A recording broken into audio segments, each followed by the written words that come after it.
Check कर लो ताजगी दे नाल भरपूर तवानाई च तैयार होया। मैनू उम्मीद है तुहानू ये मेरी वीडियो पसंद आएगी। अगर वीडियो पसंद आ जाए तो इसे खुशी मेरे चैनल MR.478 सब्सक्राइब। अस्सलाम वालेकुम, उम्मीद करता हूँ तमाम दोस्त खरीद सेंगे। मैं हूँ आपका अपना मेज़बान मोहम्मद बिलाल। अल्लाह के फजल करम और शुक्र के साथ उम्मीद करता हूँ आप लोग भी ठीक होंगे। आज अपनी प्यारी सी यूट्यूब फैमिली के लिए बहुत मज़ेदार डिश लेकर हाजिर हूँ। तो जनाब मुबारक हो बहुत बहुत आप लोगों को, क्योंकि गर्मी जड़ी ख़त्म हो चुकी है। हूँ सर्दियाँ शुरू होने बस सर्दी का स्पेशल तोहफा आप लोगों के लिए हमने पेश करने की कोशिश कर रहे हैं। तो जनाब बहुत ज़्यादा लंबी चौड़ी असी गल नहीं करेंगे। मौसमियाँ का तुम्हें पता सी मौसमी आम है, ये एडवांस तो मैं पहले कर दिया। मौसमी आम है पे तो गाजर भी शुरू हो चुकी है। गाजर हमेशा सर्दी की शुरुआत ही चाहती है। तो अल्हम्दुलिल्लाह गाजर और मौसमी का जूस मिक्स बना के भी खावांगे। इंशाल्लाह तो मुकम्मल रहनुमाई मिलेगी, मुकम्मल गाइड करेंगे, विलेज लाइव भी खावांगे। इसी खुशी में हमारे चैनल को MR.478 को सब्सक्राइब कर दें। तो बिना टाइम वेस्ट के हम लोग चलते हैं वीडियो की तरह। ये वीवर चेक कर लो गाजर तुहाडे सामने ने। मज़े की गल है कि गाजर जी तुसी यूज़ करनी है ना वो तुसी रस वाली यूज़ करनी जिंदा कलर थोड़े जे बेस्ट होवे। ये चेक कर लो ज़्यादा मैं उतों वो छिल नहीं उतारांगा, थोड़ी थोड़ी उतों उतारांगा ताकि इन्होंने खूबसूरती आ जाए। तो गाजर के नाल मौसमी भी साढ़े कोल पी है, ताज़े असी फ्रैश यूज़ कर रहे हैं। और मैं तुहानू गारंटी ना कह सकना अन करीब मैं मौसमी का ना तुहानू सिरका भी बना के देंगा ताकि सर्दी के विच जैम की सूरत तुसी यूज़ कर सकते हो रोटी के नाल। और बॉडी कण भी बहुत ज़्यादा मुफीद है। मैदे जिगर के जोड़े लोग मर्ज च मुबतला हैं ना तो उन्होंने कण ये चीज़ा मुफीद हैं पई। मैनू उम्मीद है मेरे व्यूवरां नू ये मेरी वीडियो पसंद आएगी। तो जनाब इसी खुशी में आपका अपना चैनल है MR.478 मोहम्मद बिलाल, तो इसको सब्सक्राइब ज़रूर कर दें। ये विलेज लाइफ देसी लाइफ आप लोगों को दिखाता रहेगा। ये चेक कर लो गाजर फाइनल ये हो चुकी हैं। यकीन मनो इनका जूस बनाना बिल्कुल आसान है, कोई मुश्किल नहीं है। और जो टिप्स एंड ट्रिक्स हैं वो तुहानू मैं नाल दसांगा। ये चेक कर लो छिल्लड़ जड़ा मैं इस तरह उतार रहे हैं। इंशाल्लाह मज़ा आएगा तुहानू। इसी तरह हासा मजाक गपशप भी तुहाडे नाल चलती रहेगी ताकि तुहाडा टाइम भी पास हो जाए तो साडा भी पास हो जाए। ये चेक कर लो छिल्लड़ मैं इन्होंने उतार लेना तो तुहानू नाल दिखा लेना। और छिल्लड़ जेडे तुसी उतारने ने इस तरीके उतारने ने कि बिल्कुल ईजीली उतर जावन। ये चेक कर लो अल्हम्दुलिल्लाह। ये देखें वीवर कुछ लोगों को मुश्किलात का सामना होता विचू कटिंग कर देंगे वो बिल्कुल इनका जोड़ा रस होता वेस्ट हो जाता। ये चेक कर लो इस तरह इन्हों की मैं वो कटाई की है तो सामने इन्हों के छिलके सारे उतार दिते हैं।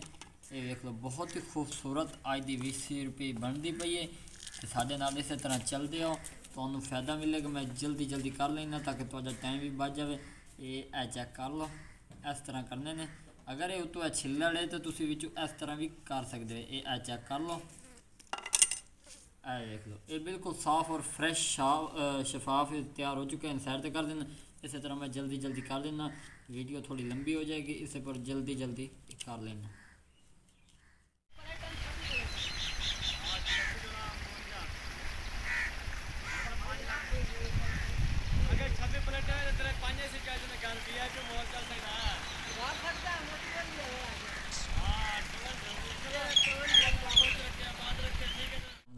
अल्हम्दुलिल्लाह वीवर जिस चीज़ का बेसब्री नाल इंतज़ार है फाइनली टाइम ख़त्म हो चुका। ये चेक कर लो जेड़े मैं पीस किते हैं वो तुहाडे सामने पे ये वेख लो स्टाक मैं तैयार कर दिता। और विचू जेड़े ना एहतियातन तुसी छिलकड़ वगैरह इन्हों के जोड़े लहा लेने ने। ये हो चुके हैं। एक अखीरला पीस है ये वेख लो। ये जूस तो हर बंदा बना लेंदा, मैं भी आंदा उस बई वीवर सोच रहे उस बई ये हर बंदा बना लेंदा, लेकिन जिहड़ी चीज़ां विच मैं पाउणियां ने या एहतियातन तुहानू मैं दसनी है जिगर कण मुफीद ने। तुहाडा एक सब्सक्राइब एक लाइक दे पैसे कोई नहीं, लेकिन अगर इस फार्मूले नाल तुहाडी सेहत बच जाए तो तुहानू होर कौन समझदार चाहिए। तुहानू इहो जे फार्मूले देसी नुस्खे MR.478 तुहाडी खिदमत हाजिर हुंदा है। जनाब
अल्हम्दुलिल्लाह वीवर है सारे तैयार हो चुके हैं।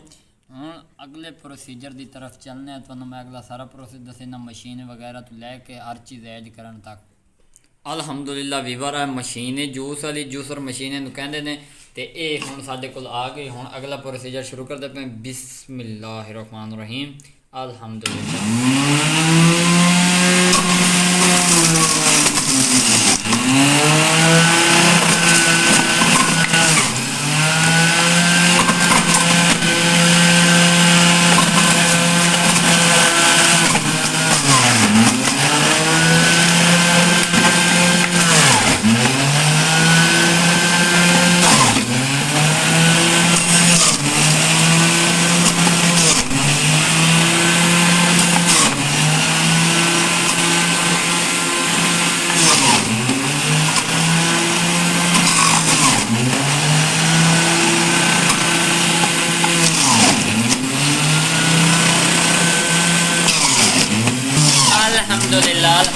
वीवर चेक कर लो ये जूस की देख लो कितनी खूबसूरती कम नजर आ रही है।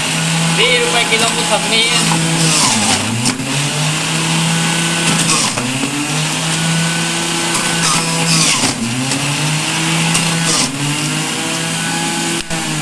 अल्हम्दुलिल्लाह वीवर है चेक कर लो फाइनली जूस जो साडा तैयार हो चुका है।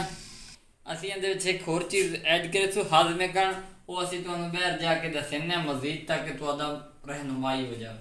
अल्हम्दुलिल्लाह वीवर है चेक कर लो वो है चीज़ 1 टीस्पून नमक इहदे विच पैंदे पे। नमक उस टाइम पावना जिले तैयार हो जाए 2-3 मिनट इनू स्टे देना ताकि इहदे विच अच्छी तरह जज़ब हो जाए। ये है चेक कर लो बिस्मिल्लाहिर्रहमानिर्रहीम अल्हम्दुलिल्लाह वीवर है चेक कर लो ताजगी दे नाल भरपूर तवानाई तैयार होया। मैनू उम्मीद है तुहानू मेरी वीडियो पसंद आएगी। अगर वीडियो पसंद आ जाए तो इसे खुशी मेरे चैनल MR.478 को सब्सक्राइब जरूर कर दिया। अल्हम्दुलिल्लाह जी फाइनली तुहाडे सामने दी कंडीशन है पे लोग कहते हैं गाजर का जूस होना चाहिए फलाना जूस लेकिन गाजर और मौसमी का जूस कोई नहीं इस्तेमाल करता। विच मैं लेमन भी यूज़ किया बतौर तुसा शायद गौर ना किया हो मशीन के दौरान आवाज़ ज़्यादा सी पता नहीं चलिया।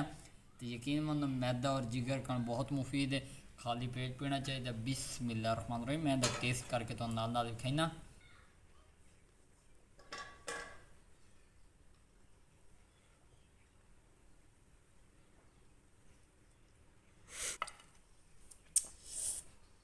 अल्हम्दुलिल्लाह जी अल्लाह के फजल और करम और शुक्र के नाल बहुत मज़ेदार तैयार होया। तो मैंने उम्मीद है तुहानू मेरी ये वीडियो पसंद आएगी। अगर वीडियो पसंद आ जाए तो चैनल सब्सक्राइब लाइक जरूर कर देना। बहुत सारी दुआओं के साथ मोहम्मद बिलाल को इजाज़त दें। अपना ढेर सारा ख्याल रखना। एक नई वीडियो मुलाकात होगी। अल्लाह हाफिज़।